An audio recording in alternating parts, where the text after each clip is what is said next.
Le morning, les GG, tout sur les dessus de l'actu. Les grandes gueules. Parler beaucoup, manger l'argent, voyager beaucoup seulement. Mais travailler beaucoup, créer des choses, emploi des jeunes, non, non, non. Les dirigeants africains, les dirigeants sont comme ça. Les grandes gueules. Vision à la une, cette équation en forme de quadrature d'un cercle, comment arrêter la spirale de violence et de tuerie en Guinée à l'occasion des manifestations politiques. La question taraude les esprits et préoccupe les récents déchaînements de violence à Conakry, notamment à Ouanidara en haute banlieue, entraînant la mort de 2 jeunes et d'un policier, portant le nombre de victimes humaines dues aux appels à manifestation de l'opposition républicaine à plus de 100, ont eu le don à la fois de porter l'indignation générale au summum et de provoquer un assaut de conscience que si rien n'est fait, le pays risquerait de basculer. Et pendant ce temps, le dialogue de sourds entre opposition et pouvoir en place continue sans aucune perspective de sortie de crise. Qu'en pense le PDN? On pose cette question ce matin chez les grandes gueules. Monsieur Lansana Kouyaté, il est le président donc de ce parti. Vous allez l'entendre donc depuis Paris, dans l'Hexagone. Il va intervenir dans cette émission. D'autres sujets viendront compléter ce menu. Merci de votre fidélité. Tamba Zakari Milimono, bonjour. Bonjour Bakar, bonjour à tous. Mafoudi Abangoura, bonjour. Bonjour à tous. Robert Sarah Koulemo, bonjour. Jolie cravate. Bien, Bonjour. merci. Ouais. Ton don venant de la Chine. Ah ouais. Bien. Donc tu portes du Shintok. Bah, c'est pas du Shintok, tout n'est pas Shintok, s'il te plaît. On fait de bonnes choses en Chine, s'il te plaît. Bien, pour commencer, Ouanidara, le cas de Ouanidara quand même, ça a préoccupé. Absolument. Moi j'ai appelé ça cette violence inouïe qui s'exerce dans le silence. Comment peut-on comprendre ces exactions qui ont été exercées sur les populations de Ouanidara? C'est très désolant, hein. C'est très désolant ce qui s'est passé à Ouanidara. De passage, je voudrais quand même saluer le courage du ballet citoyen et tous les sages qui se sont investis dans la zone pendant quelques jours pour ramener le calme. Rien ne justifie une violence gratuite pareille, surtout en pareille circonstance. Je pense qu'il est de la force de tout le monde de dénoncer les exactions et le fait que les forces de l'ordre soient, par exemple, se soient introduits dans certains domiciles, ont saccagé des biens de certaines personnes. Des images circulent sur les réseaux sociaux. Des femmes ont été évidemment blessées, d'autres enfants. J'ai vu un enfant avec le doigt broyé, etc. Je pense que rien ne justifie des actes pareils. Autant il faut dénoncer ce que je continue à dire, hein, l'acte de certains jeunes isolés qui, le matin de bonne heure, s'adonnent à des pratiques indignes. Autant il faut dénoncer l'acte des forces de l'ordre qui ont pour responsabilité d'être stoïque face à certaines situations. Ouais. Je pense que quand on s'engage dans l'armée, quand on s'engage dans la police, quand on s'engage dans la gendarmerie, on doit avoir l'esprit stoïque, l'esprit solide, le caractère dur face à certaines provocations. Mais moi, je ne peux pas comprendre que tout le monde déplore la mort de ce policier Camara suite à ce lynchage des jeunes. Mais je pense que le seul justificatif qu'on aurait pu donner, la seule réponse qu'on aurait pu donner à cet acte qu'on qualifie de barbare, c'était de mener des enquêtes, d'arrêter les présumés coupables ou les coupables de cet acte-là et de les traduire devant la justice. Mais cela ne justifie en aucun cas que les forces de l'ordre se déploient, assiègent. On a complètement assiégé Ouanidara pendant quelques jours.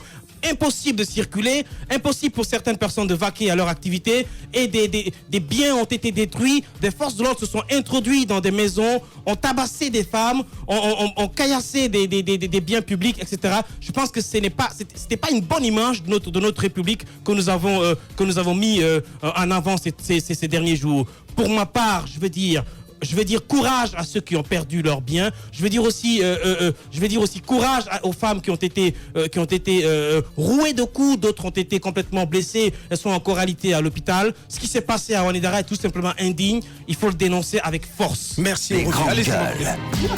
Je voudrais faire ce matin une proposition.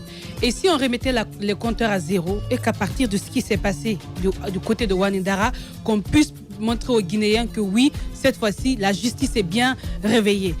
Il y a beaucoup de choses qui se sont passées. Je ne dis pas de les oublier, mais déjà qu'avec ces 3 derniers meurtres, qu'on puisse identifier les coupables et qu'on puisse justement faire appel ou bien convoquer tous ces militaires qui se sont, toutes ces forces de l'ordre, les policiers qui se sont adonnés à ces exactions dans Wanindara, parce qu'effectivement, ça a vraiment chauffé de ce côté. Ce qui s'est passé, c'est inadmissible. C'est pourquoi moi, ce matin, je rejoins Roby là. Je voudrais saluer le travail de la structure Balai Citoyen avec Sékou Koundounou. Ils se sont investis. Ils se sont investis en laissant de côté et l'opposition et le pouvoir. Ils se sont dit... Ils sont allés à la rencontre des imams. Ils sont allés à la rencontre des populations. Ils ont consulté les sages. Ils ont fait appel aux imams qui ont appelé les jeunes. Ils se sont écoutés. Ils ont prôné la paix. Ils ont pu obtenir que les jeunes quittent la route, mais également que les militaires aussi, les forces de l'ordre quittent la route. Je pense que c'est un travail qu'il faut saluer parce que pratiquement c'est la seule organisation de la société civile qui fonctionne. Justement, la société civile, c'est au-delà. Et un peu la COGELPED. C'est au-delà des mots. Peu, ouais. Justement, on devrait pouvoir avoir une société civile aujourd'hui qui s'investisse à fond, qui soit sur le terrain pour faire face aux problèmes comme ça. Parce que lorsque les politiques ont échoué, lorsque l'État même en tant que tel a échoué, il faudrait quelque chose, quelqu'un en qui les gens puissent se reconnaître, qu'ils puissent écouter. Et c'est ce qui s'est passé avec Sékou Koundounou et le Balai Citoyen. Donc c'est à saluer, c'est à encourager. Aujourd'hui, ce que j'apprends, tout à l'heure Roby en parlait, il y a eu des violences. J'apprends que parmi la soixantaine de jeunes arrêtés, seulement 8 sont de Wanindara. Ce qui veut dire qu'aujourd'hui, cette violence qui est en train de se passer, quelque part, c'est orchestré. Par qui, on ne sait pas. Mais c'est pourquoi dans les appels, on nous dit tout le temps, il faut arrêter. La politique reste ce qu'elle est.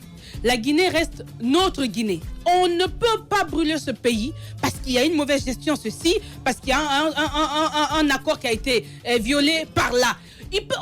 Déjà à la base, on l'a dit, on le dit tout le temps, ça fait des années, respectez les textes de loi. Ouais. Commencez par ça et lorsque vous ne vous entendez pas, trouvez 1000 manières parce qu'une guerre c'est assez compliqué. Et après les victimes, ce sont par exemple ces femmes qui se retrouvent alitées aujourd'hui, qui ne peuvent même pas vaquer à leur occupation. C'est ce gamin qui a son doigt broyé. Ce sont ces familles qui ont perdu leurs biens. Comme ça, banalement, j'ai lu ce matin le discours du chef de file de l'opposition.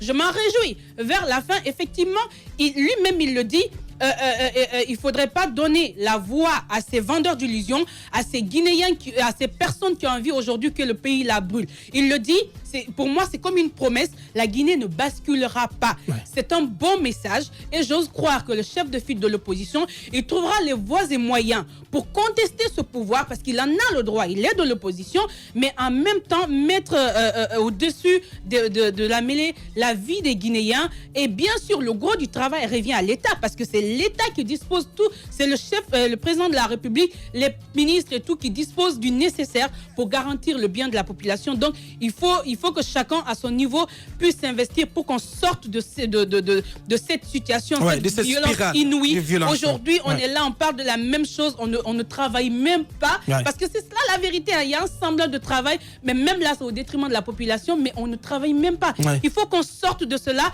Les deux se sont retrouvés du côté de Paris. Ouais. On a vu des photos et tout. C'est bien cela, mais il faudrait qu'au-delà des mots, ces gens-là nous montrent qu'ils sont là pour la population. Donc, tout ce qu'ils vont faire, ce sera pour le bien-être de la population. Il faut qu'on nous sorte de cette situation de guerre, de haine, de propos et de tout.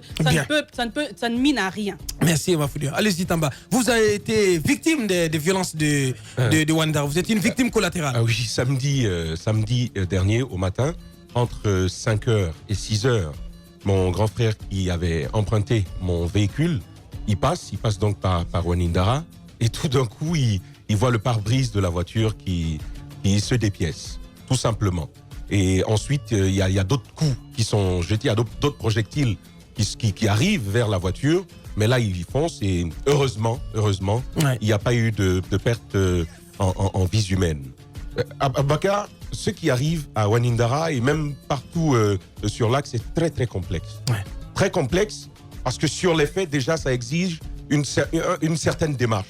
Moi, je veux, dans la compréhension et dans le traitement de cette réalité, que l'on procède par partitionnement. Parce qu'il y a pas mal d'aspects à observer dans cette crise-là. Moi, je veux suggérer que quand il y a des morts comme ça, et quand il y a une telle violence, vous avez vu le retentissement qu'il y a eu sur les réseaux sociaux, ceux qui appellent à davantage d'affrontements, malgré les efforts de pacification que l'on a pu voir, ceux-là même qui vont jusqu'à demander que l'on leur donne des armes pour en découdre avec l'État et même avec d'autres communautés. On a pu voir tout ça sur les réseaux sociaux. Quand on en arrive là, je pense qu'il faut faire une première chose. Il faut comprendre ce qui arrive. Au-delà des explications qu'on nous a données par le passé, qui frisent un peu la politisation. Parce que moi, personnellement, je ne crois pas que l'on dise qu'il y a violence sur cet axe parce que il n'y a pas d'infrastructure scolaire, il n'y a pas d'aire de jeu. Je trouve que ça, c'est une réalité propre à toute la Guinée. Je suis d'accord. Je suis du même avis, à cet axe-là. Ouais. Moi, je pense qu'il faut sérieusement faire appel à nos universitaires pour comprendre ce qui est en train d'arriver. Que l'on n'improvise pas la réponse sur ce qui s'est passé du côté de Wanindara ces derniers jours. Il faut le comprendre de fond en comble. Interroger les gens, entendre les acteurs sur les motivations profondes de leurs actions. À ce moment-là, je pense qu'on pourra trouver une solution qui soit sérieuse. Mais encore une fois, il ne faut pas que l'explication qu'on va en donner soit politisée. Parce que je le redis encore, cet axe, comme la plupart des territoires en République de Guinée, sont démunis. Il est démuni autant que tous les autres territoires du pays. Donc c'est la première démarche que je veux suggérer, de la compréhension. Ensuite, il faut chercher la réponse au qui. Quand il y a eu, en l'espace d'un jour, de 2, 3 victimes, c'était d'ailleurs en un seul jour. Ouais, les 7 et 8. Malgré les appels à la paix que l'on a eus, malgré les alertes qui ont été formulées, lorsqu'il y a eu 3 victimes comme ça, il faut quand même que l'on nous dise qui a tiré. Mais c'est ça le problème. Qui a tué. Il faut qu'un jour on nous dise. Vous avez vu la sortie du ministre Kera à l'occasion de la conférence de presse commune des 4 ministres. Il a dit que les forces de sécurité sont républicaines et il poursuit en disant que jamais on ne retrouve d'armes sur les agents. Il faut qu'ils sortent de ça. Je pense que c'est une explication trop grave. Je rapporte, précisant que chaque fois qu'il y a une opération de maintien d'ordre, il y a une fouille qui est entreprise, une fouille systématique sur tous les agents pour se rassurer qu'il n'y a pas d'armes non conventionnelles sur les agents. C'est trop facile. Je veux dire au ministre Keïra un peu de respect pour les victimes, un peu de respect pour les gens qui perdent leurs biens, leurs maisons, leurs voitures, ceux qui perdent la vie, un peu de respect pour ces gens-là. C'est ce qu'il faut faire. Et comment respecter la mémoire de ces personnes disparues? C'est de laisser la place à un autre. Ce ministre doit démissionner. Ouais. Lui, on ne peut plus l'écouter. Sur les cas de mort du côté de Wanda, sur l'axe ou même ailleurs, on ne peut pas écouter un ministre qui n'a pas trouvé une seule solution à 1000 problèmes.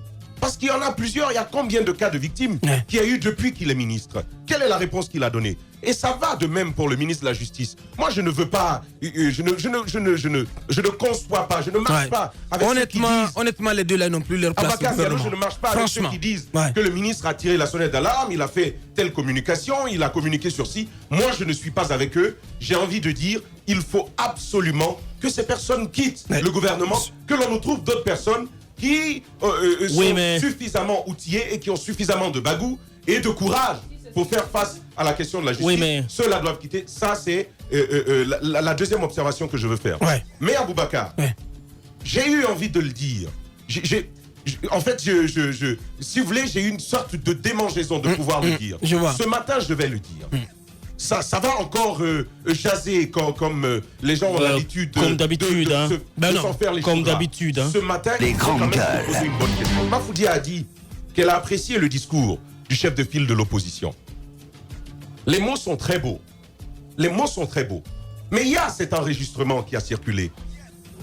Et c'est là que ça m'amène à une autre réflexion tout à l'heure. Il y a cet enregistrement qui a circulé de Adja Alimatou Dalen Diallo. Aboubacar, ce qui ressort de cet enregistrement, c'est qu'on bidouille l'engagement, je ne dirais pas militant, mais milicien de certains jeunes. Quand on dit aux jeunes, allez-y barricader des routes, allez-y saboter des concerts. Parce que quand les jeunes ont dit qu'ils veulent le saboter, je n'ai pas entendu Dame Alimatou dire non, ne le faites pas. Il y a des gens qui tirent les ficelles dans l'ombre. Ceux-là également doivent répondre. Ils doivent répondre. J'ai vu des journalistes respectables, pour moi en tout cas, que j'ai toujours respecté, soutenir qu'il n'y avait rien de grave à ça. Quand on donne de l'argent pour encourager le militantisme chez un individu, ça, ce n'est pas républicain. Le militantisme violent. Lorsqu'on dit à un jeune, lorsqu'on lui promet des biens matériels comme une moto ou quoi que ce soit, pour qu'il ait plus de courage, pour aller barrer des routes, continuer à mettre du désordre dans la circulation, Aboubacar, ça, il faut s'en indigner. autant l'État fait mal en ne faisant pas la justice à ces familles qui perdent leurs enfants. Dame Alimatou n'a pas le droit. Elle n'a pas le droit de motiver ainsi des jeunes à semer le désordre dans la cité. Voyez ce qui est en train de se passer. Aujourd'hui, moi, c'est ce qui me fait mal. J'ai entendu, malheureusement, il faut le dire ce matin, j'ai entendu des jeunes, des gens qu'on a toujours respectés, qui ont eu toujours une certaine retenue, débordés. C'est le résultat du débordement, de la colère, de la frustration. Des gens ont dit, c'est notre communauté. C'est à notre communauté que l'on veut faire mal. Et vous avez vu, c'est devenu une histoire de nous contre de eux. Depuis 2010, c'est le discours qu'on nous a servi. En 2010, les élections présidentielles, c'était l'histoire d'une communauté contre une autre. C'est ce qui s'est passé. Mais ensuite, la logique a suivi. Partout en Guinée, quand ça ne nous concerne pas, on croise les bras. C'est ce qui est arrivé. Je me rappelle encore du cas Ebola, c'est nous qui avons lancé l'alerte ici. Mais j'ai entendu des gens dire, Dieu m'est témoin, j'ai entendu des gens dire, bah écoutez, ces gens, ils mangent n'importe quoi. C'est à cause de ça qu'ils ont eu Ebola. Ensuite, quand il y a eu cette tentative de barricader Gekedou et Massanta, vous avez vu ce que ça a apporté du plus à ce que je suis en train de dire. Mais il n'y a pas que ça, Aboubacar Diallo. Lorsque Pelé et Konyanké s'affrontaient en Zérékoré, le président de la République prend son avion et il s'en va, il quitte la Guinée, pendant qu'il y a des dizaines de Guinéens qui s'entretuent entre eux. En fait, le message que l'on nous donne, c'est toujours l'histoire d'un groupe contre un autre, l'histoire d'un groupe contre un système. Et c'est pourquoi les luttes ne vont pas prospérer dans ce pays. Quand on présente une lutte comme appartenant à un groupe ethnique, les autres vont croiser les bras. Malheureusement, c'est là que nous sommes. Et là, on en est à des morts. Il faut que tous ceux qui tirent les ficelles arrêtent. Ce n'est pas juste. Merci, il faut Tamba. que l'État fasse la lumière. Pour les victimes, c'est un impératif républicain. Si l'État ne le fait pas, il a démissionné et nous avons le droit d'exiger de lui qu'il le fasse. Mais en même temps, dites à tous ceux qui tirent les ficelles d'arrêter. Ce n'est pas normal quand des gens meurent comme ça et que l'on vienne ensuite nous servir de beaux discours. Monsieur Selou Dalen Diallo aurait dû faire mention du disque de cette bande sonore qui incrimine sa femme. Parce que c'est son épouse. Merci, S'il dit aux gens qu'il ne veut pas faire la guerre dans le pays, il veut pas Les grands gars. que ça commence dans sa famille. Merci. Dame Alimatou n'en a pas le droit. Merci Tamba. Allez-y Moussa, bonjour. Merci de nous rejoindre Moussa. Merci. Ouais, forcément un mot à dire sur ces scènes de chaos en banlieue, notamment au quartier Wanindara, suite à la mort des deux jeunes et du policier. J'aimerais d'abord commencer par dire qu'il y a eu une démarche pédagogique et assez honorable qui a été faite par Ousmane Gawal, qui pendant ce week-end a rencontré certains jeunes qui appelés communicants de l'UFDG et qui sont assez virulents à l'égard de chacun d'entre nous ici sur les réseaux sociaux. Parce que vous n'êtes pas sans savoir qu'à la suite de chaque émission, nous nous faisons complètement descendre découper sur les réseaux sociaux. Des fois des injures qui vont dans tous les sens. Ben, Ousmane Gawal a pu faire la démarche auprès de ces jeunes, des injures et des menaces même d'agression. Il a pu faire cette démarche auprès des jeunes pour leur expliquer que le journaliste, ce qu'il peut faire, c'est de donner la parole aux différents acteurs d'une scène politique. Il n'a pas à prendre position pour un parti. Effectivement. Ce n'est pas notre rôle. Et puis, quoi qu'on dise, les médias publics, les médias d'État, de services publics sont là. Et ils ne donnent pas la parole à l'opposition. Les médias privés donnent la parole à l'opposition. Tout ce retentissement, tout l'écho que nous avons, c'est bien parce que la presse privée joue son rôle. Et permet donc à tous les citoyens d'avoir droit à la parole parce que c'est un droit. Voilà. Donc il a pu leur expliquer cela, je pense, avec la centaine de jeunes autour de lui.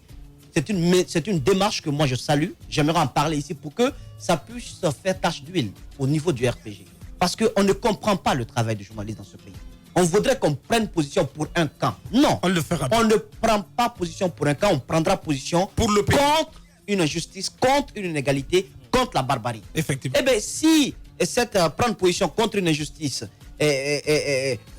frustre certains, je pense qu'on ne peut absolument plus rien faire. Ouais. Il y a eu ces cas du côté de Wanindara. Moi, je savais, parce que je connais un peu la démarche qui est celle de certains agents de nos forces de l'ordre. Je savais qu'avec l'annonce de la mort du jeune policier, qu'il y aurait eu des représailles. Je le savais. C'est pas du tout normal. Non, mais écoutez, oui, c'est pas parce que c'est normal. Justifié. C'est pas parce que c'est normal, mais je dis, je le savais. C'est pourquoi à la fin de l'émission du jeudi, j'ai demandé à la chaîne de commandement de prendre ses responsabilités pour ne pas, je l'ai dit à la fin, parce que je savais. Moi, j'estime que même lorsqu'il y a 4 morts et que nous déplorons, parce qu'on ne peut pas quand même s'élever contre le fait que des jeunes aient été tués du côté de Galapay, de Zogota, de Mandiana, sur l'axe Le Prince, on ne peut pas s'élever contre cette tuerie barbare sans s'élever contre le fait qu'un policier ait été tué de façon assez barbare, assez frustrante, assez inhumaine. Lui et les autres policiers également qui ont perdu la vie depuis les manifestations politiques. Tous les morts sont des morts qui ont été causés de façon gratuite, de façon barbare, et ça doit véritablement créer l'indignation sur chaque citoyen. On ne peut pas faire de sélection macabre, c'est pas possible. On ne peut pas faire de sélection à ce niveau-là. Mais en même temps, il faut demander aux agents des forces de l'ordre, lorsqu'une telle chose horrible arrive dans une zone, ce n'est pas toute la localité qui est responsable. Eh bien, vous êtes habillés pour ça, vous êtes formés pour ça, vous avez les services de renseignement pour ça. C'est pas de l'eau à boire pour dénicher dans chaque recoin tous ceux qui se sont adonnés à cette abomination. Vous les prenez et vous les mettez hors d'état de nuit en les mettant à la disposition de la justice. Ce n'est pas par la répression qu'on guérit une répression. Je suis désolé. Vous ne pouvez pas, par une injustice, guérir une autre injustice. Bien. Par un sang coulé, comment voulez-vous sécher le sang coulé par un autre sang que vous faites couler? C'est pas possible. C'est pourquoi dans ce pays, la sensibilisation à la paix, à la justice est difficile. J'en parlais avec un ministre hier. Lorsque vous allez dans une famille de victimes pour leur dire pardonnez, réconciliez-vous, acceptez d'oublier peut-être. Au moment où vous faites cette démarche républicaine, on vous appellera sur place que de l'autre côté de la ville, ils ont encore ôté une autre vie. Comment dans un tel contexte, vous pouvez réussir à faire une sensibilisation? C'est pourquoi je comprends un peu l'attitude des colombes de la paix. Elles ne peuvent pas tout le temps être dans la rue en train d'aller auprès des familles des victimes pour leur dire pardon. Le pardon ne construit pas un pays. C'est la justice qui construit un pays. Ce n'est pas le pardon. Ce n'est pas le pardon. On aura beau faire de déplacer tous les imams de la ville de Conakry, même Monseigneur Vincent Koulibaly, pour aller auprès des familles des victimes en demandant pardon. Eh bien, je vous dis une chose, on peut du bout de lèvres accepter, mais seule la justice, qui a une valeur réparatrice, parce qu'il ne faut pas l'oublier, la justice a des éléments. Seule la justice qui a une valeur réparatrice peut amener les familles à pouvoir raffermir un peu, à pouvoir tempérer un peu leur tension, à pouvoir accepter de continuer vers l'avenir. Moi, je veux aussi préciser une autre chose. Le cas de ces lueurs, de ces étincelles, de ces lumières au sein de l'UFDG qui ont commencé à verser un peu dans la communautarisation du discours politique à outrance. J'en étais choqué. À outrance. Je l'ai dit ici. J'ai eu des échanges avec Changel là-dessus. Des échanges qu'on n'a pas terminés, mais qu'on va terminer, Inch'Allah. Ouais. Mais je peux comprendre une chose.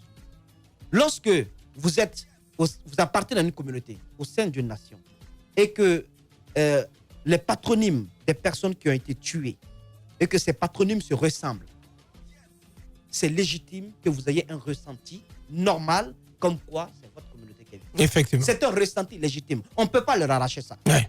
Mais sur le plan légal, on ne peut pas non plus oublier qu'une baïonnette qui n'est pas intelligente a tué également des gens du côté de Galapay, a tué des gens du côté de Mandiana, a tué des gens du côté de Sigri parce qu'on n'en parle pas. Ouais. Ceux qui ont tué aujourd'hui, qui tuent aujourd'hui dans l'ombre, ce sont les mêmes qui, à des époques un peu reculées, un peu récentes, ont été également à la commande. On peut diriger ces mêmes baïonnettes contre des citoyens paisibles dans d'autres zones de la Haute-Guinée. Il ne faut pas qu'on l'oublie. C'est un cercle vicieux.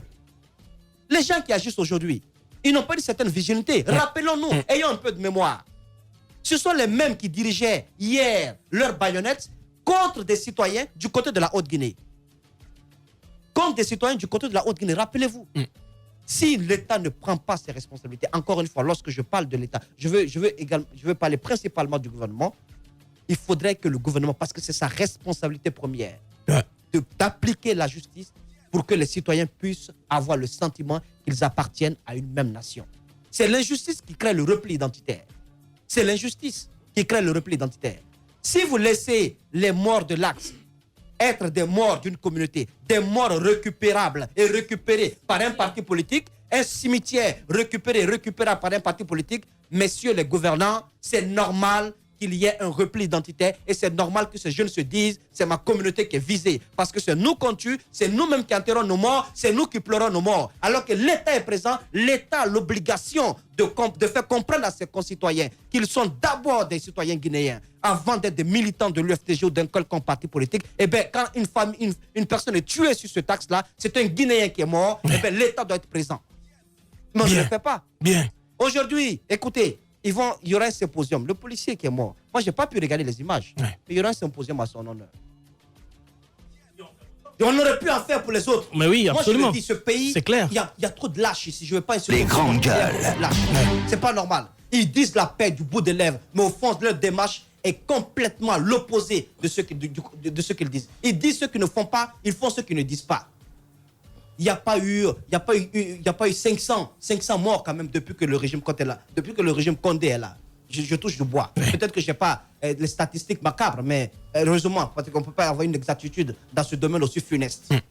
Mais je dis, s'il y avait une volonté de paix dans ce pays, de justice dans ce pays, on aurait pu former une délégation avec le ministère de l'Unité nationale, avec le ministre de la Justice. Une délégation qui ne va pas aller demander pardon et que ça s'arrête là, mais pour aller dans chacune des familles où un être cher a été tué de façon barbare lors d'une manifestation, en commençant par la forêt, en commençant par la famille de Zachariou, qui a été la première victime de ces manifestations. En allant dans chacune de ces familles, non pas pour donner un sac de riz et 1 million de francs guinéens, mais pour leur dire, c'est de notre responsabilité en tant que gouvernant aujourd'hui de faire la lumière sur la mort barbare de votre fils. Sachez que nous en sommes conscients et que nous n'oublions pas, nous ferons tout pour que lumière soit faite sur la mort de façon honteuse de votre fils. Sachez que l'État en est responsable et nous allons prendre nos responsabilités. Cette démarche pédagogique de réconciliation, de paix, peut être complétée plus tard par un mécanisme de justice applicable, un mécanisme de justice éclairé. Mais on n'entreprend pas une telle démarche. Ben, il y a eu des morts là-bas. À combien? 2. Ok, il n'y a pas de problème. Ils vont mettre ça sur des pancartes, ça fait 2. Après, le tableau noir est là, on écrira également il y a eu 2 autres morts. C'est tout. On s'arrête là. Bien. Faisons attention. Je vais lancer ce dernier message. Le précipice n'est pas loin. Je lance ce message-là. Notre vie est entre les mains de Dieu, mais Dieu nous a donné des gouvernants. Et ces gouvernants doivent prendre leurs responsabilités pour sauvegarder nos vies et nos biens. Bien, Moussa. Nous sommes dans un pays qui n'est pas sur une planète... C'est un 6e continent. C'est un 6e continent. Nous sommes dans une sous-région qui fait face à un contexte assez difficile de crise terroriste. Faisons attention. Bien, Moussa. Les armes qui se replient dans leur communauté sont des armes facilement récupérables par les marchands d'armes. Par les marchands d'armes, par les djihadistes qui n'ont d'autre discours que le discours communautariste, qui font de la guerre la seule issue pour pouvoir faire régner la paix. Il faut faire très attention. Vous avez vu la vidéo sur France 24. Ouais. Faisons attention. L'État doit prendre ses responsabilités. Faisons attention.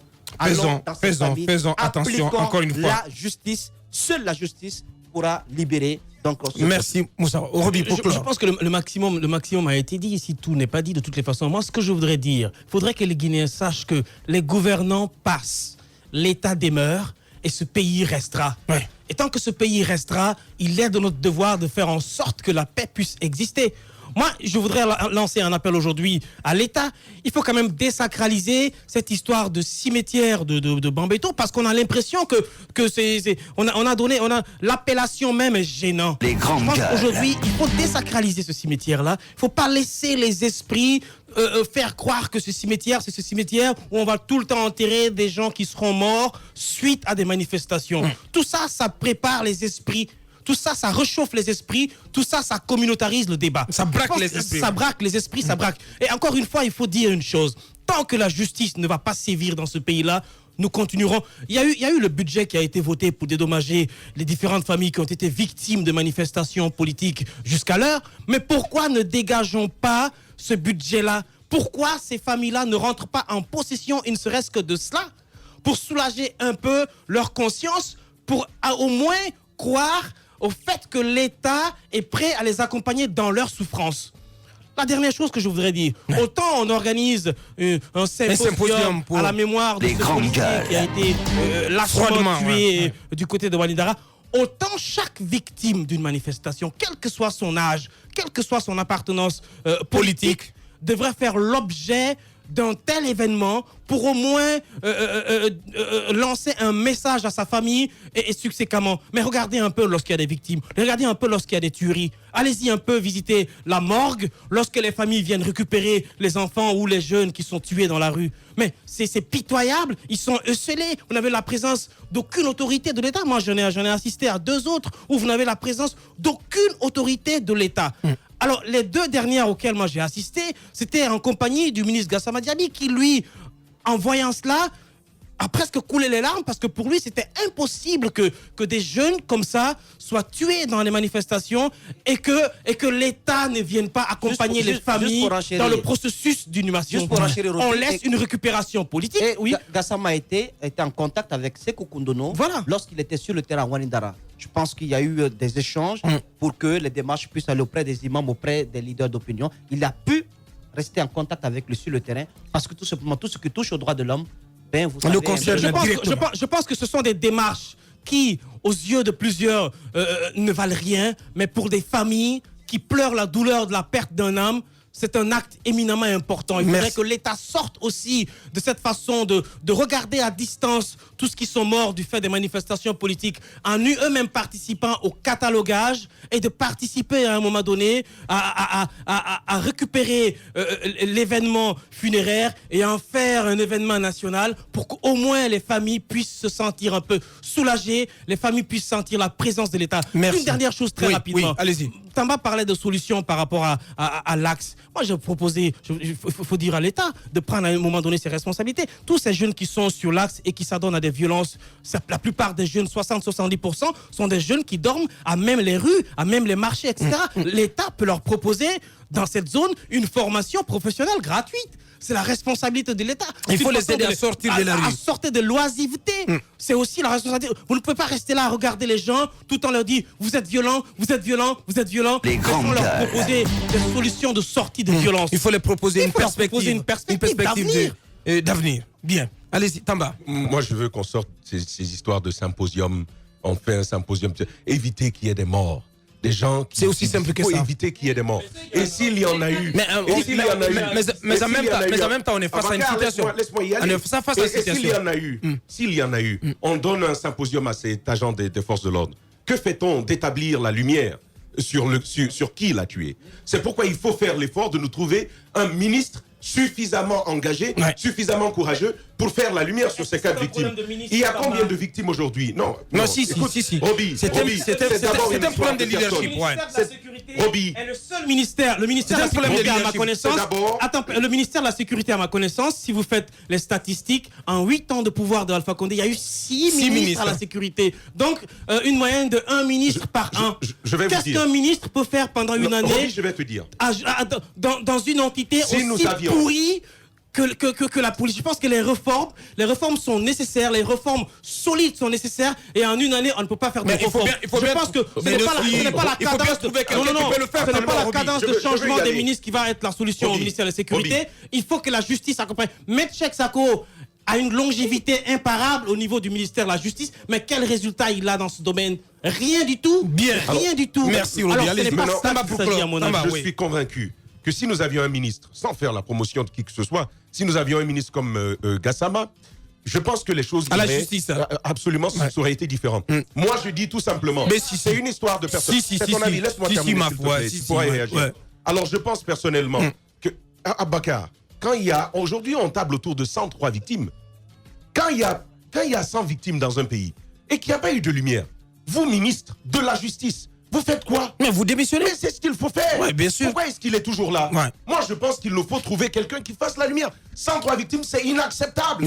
Il faut dire la lumière, il faut trouver la vérité sur qui a tiré, sur qui a tué ces victimes innocentes, qui sont aussi nos frères. Merci. Merci Tama. Pour clore, demander à Cheikh Sako de démissionner, c'est de lui dire que, quelles que soient vos compétences, avec le président de la République qui est le professeur Alpha Condé, vous ne pouvez pas faire votre travail. Et c'est justement là le problème. Amenez le meilleur. Amenez le meilleur. Non. Vous n'allez pas parler à sa place quand même. Est-ce qu'il pour une fois il est sorti dans les médias pour dire que pour se plaindre de quoi que ce soit de la part du président? Je parle par rapport à la proposition de Tamba. Au fait, amener le meilleur aujourd'hui à la tête de ce département, tant qu'il n'y aura pas une volonté politique derrière, une vraie politique qui émane du chef, du président. Parce que vous pensez qu'il en est quand empêché? ça ne marche pas, excuse-moi, quand ça ne marche pas, vous pensez qu'il en est empêché? Non mais quand ça ne marche pas, bien. Justement, c'est justement parce que dans ce pays, on pense tout politique. Le travail n'est pas fait sciemment, n'est pas fait correctement, on pense tout politique. Dès qu'il y a une pensée politique là, ou bien ethnique, ça bloque le travail. Demander aujourd'hui à M. Cheikh Sako de démissionner, c'est justement reconnaître que là où il est, il ne peut rien faire. Et c'est ce qui est en train de... Moi, mon appel par rapport à Keïra, il faudrait qu'il arrête au moins cette communication. Ouais. Il y a eu des Guinéens qui sont tués. Aujourd'hui, c'est vrai que c'est à la justice de se prononcer, mais par beaucoup de témoignages, il est dit que les forces de l'ordre sont responsables. Lui, parce qu'il ne peut pas simplement dire aux Guinéens comme ça, arrêtez, les forces de l'ordre sont républicaines. Mais non, c'est pas possible. Il faut déjà qu'il y ait une justice pour que lui, il se prononce. Donc, nous vendre quelque chose comme ça, c'est de nous dire clairement qu'il ne faut pas compter sur lui pour faire la lumière au cas où il y a des agents qui commettent des bavures. Oui, parce qu'il prend déjà fait cause pour... C'est pas normal. Un ministre ne peut pas se le permettre. Qu'il y ait quand même un peu de réserve et qu'il y ait la justice. Ouais. Et justement, au niveau de la justice, la fois passée, j'ai écouté Ousmane Gawal dans cette émission. Lorsqu'on l'a eu, il a fait part de la proposition de l'UFDG comme quoi il voudrait une équipe mixte au niveau des enquêtes, que par exemple, pour avoir plus de confiance dans les travaux qui seront menés, que eux aussi, ils aient des avocats qui seront dans l'équipe. Exactement.